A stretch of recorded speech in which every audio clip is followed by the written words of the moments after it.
Os mais românticos vão falar do valor poético e da simplicidade do minimalismo.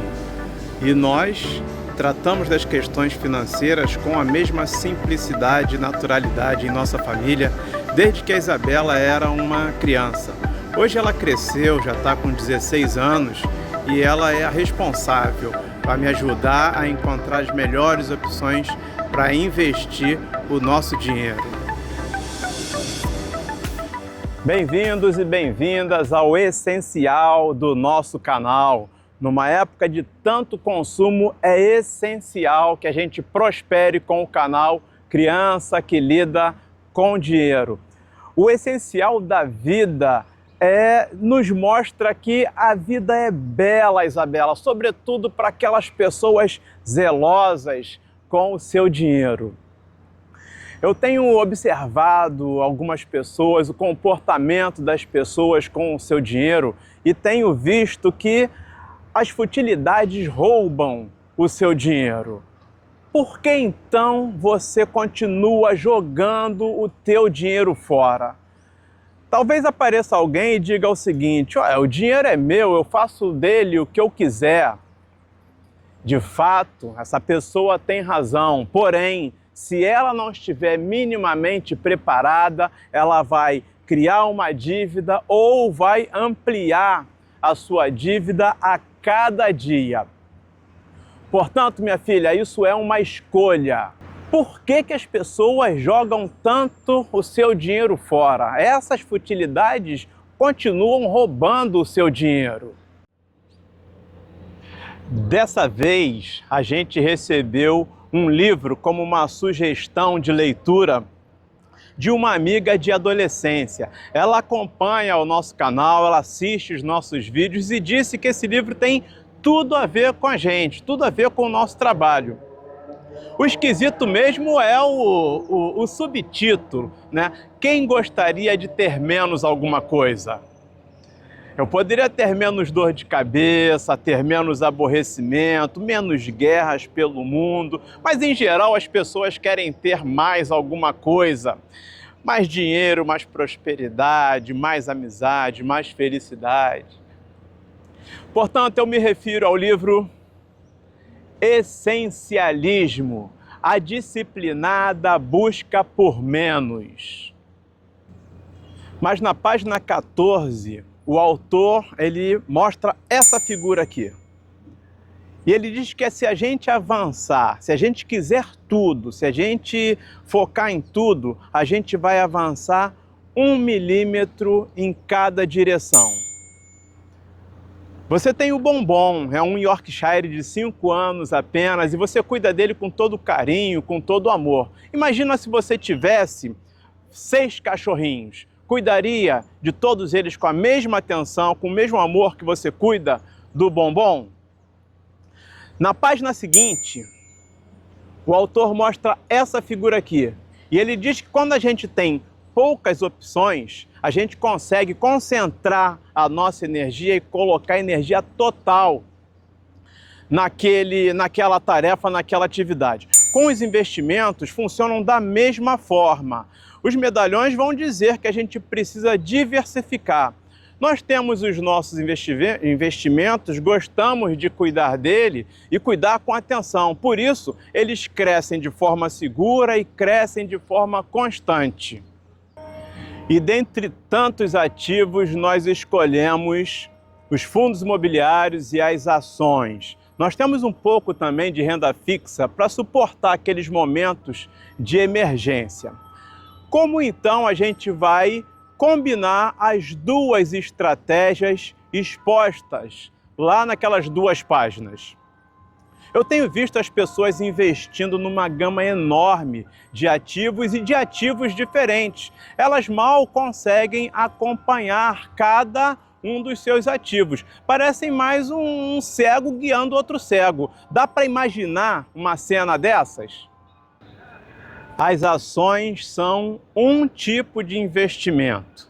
Você não deve investir em 20 ações achando que vai se dar bem em todas elas. A exemplo dos cachorrinhos, como você vai dar conta de todas as ações ao mesmo tempo?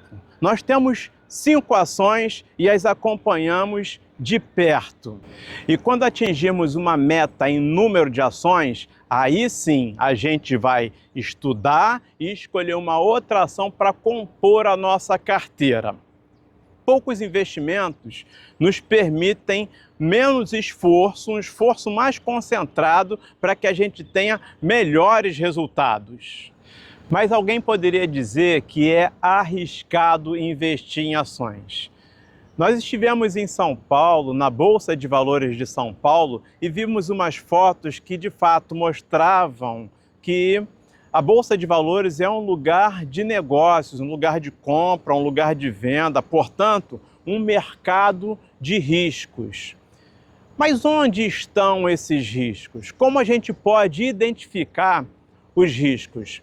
A definição universal e popular da Bolsa de Valores diz que realmente é um lugar para se fazer negócios, onde o comprador encontra o vendedor e o vendedor encontra o comprador para fazer negócio. Os melhores negócios vão receber a melhor valorização. E as melhores empresas vão produzir os melhores negócios. Isso por si só diminui consideravelmente qualquer tipo de risco e aumenta consideravelmente a possibilidade de sucesso.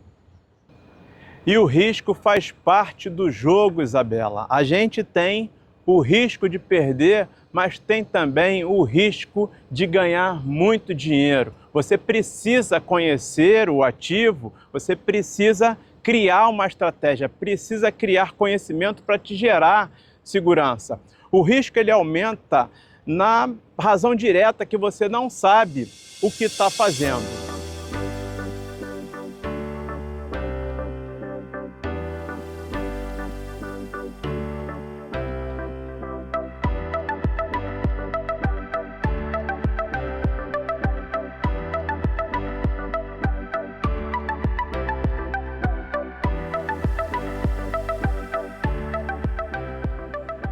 O maior retorno financeiro está sempre ligado a um maior risco de perda. Portanto, a gente nunca faz um investimento se a gente não sabe exatamente como ele funciona.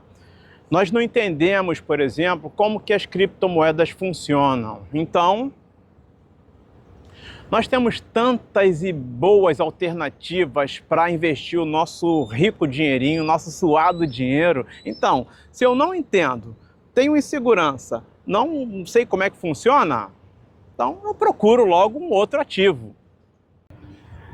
Para tirar uma dúvida, a gente precisa perguntar, precisa fazer uma pesquisa sobre o assunto.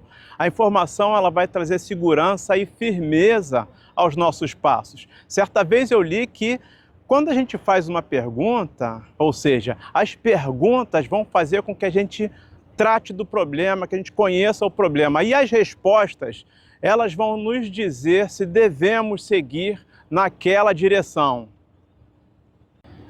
E esse outro livro aqui, o livro do Salomão, ele reforça as ideias do livro O Essencialismo. Salomão define, ou melhor, o livro ele expõe uma ideia muito interessante, a diligência. E o Salomão, ele diz que ele define a diligência como pureza e correção.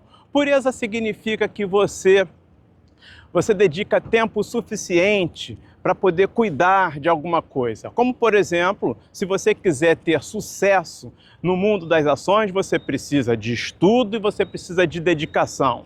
Por outro lado, a correção ela vai dizer que você precisa fazer as coisas com eficácia, fazer as suas tarefas, executar as suas tarefas com excelência. Por exemplo, a gente precisa saber se uma empresa ela tem dívidas, se ela tem dívidas altas ou se ela gera lucro. Uma empresa que gera lucro consistente dificilmente vai ter algum tipo de problema ou dificilmente ela vai gerar algum tipo de risco. Segundo o autor, a gente precisa viver pelo essencial. O livro ele propõe a busca por menos esforço, para que a gente possa alcançar a máxima produtividade. Ter poucas ações nos permite concentrar os nossos aportes e dar atenção, dar maior atenção a cada uma delas. Aportes concentrados, eles vão permitir que a gente gere a capacidade de comprar maior quantidade de ações. As pessoas precisam entender, Isabela, que os dividendos eles são pagos pelo número de ações. Então, às vezes é melhor você ter 1000 ações de uma empresa que paga bons dividendos, de uma boa empresa, do que você ter 10 ações, ou melhor, 100 ações de 10 empresas diferentes. O que justifica o nosso papo de hoje é o medo da pobreza. A gente está sempre tentando fugir da pobreza. E a gente vê aí o pessoal encantado com esse monte de bet, né? É uma ilusão, é uma fantasia, né? E você sabe qual é o contrário do óbvio? É a fantasia. Num jogo, uma pessoa ela aposta, ganha uma vez e perde umas 10 e está sempre escondendo as suas perdas. O conceito dos dois livros se alinham perfeitamente nos investimentos e nos desafios da vida inteira. E para construir uma riqueza, leva tempo. E as pessoas querem inverter a pauta, elas querem chegar na riqueza sem antes passar por um processo de construção da sua riqueza. Os nossos resultados eles estão chegando, devagar, mas estão chegando. E você conhece bem esses conceitos. Sabe por quê? Porque você é uma criança que lida com dinheiro. Um beijo, minha filha, e bora passear por aí.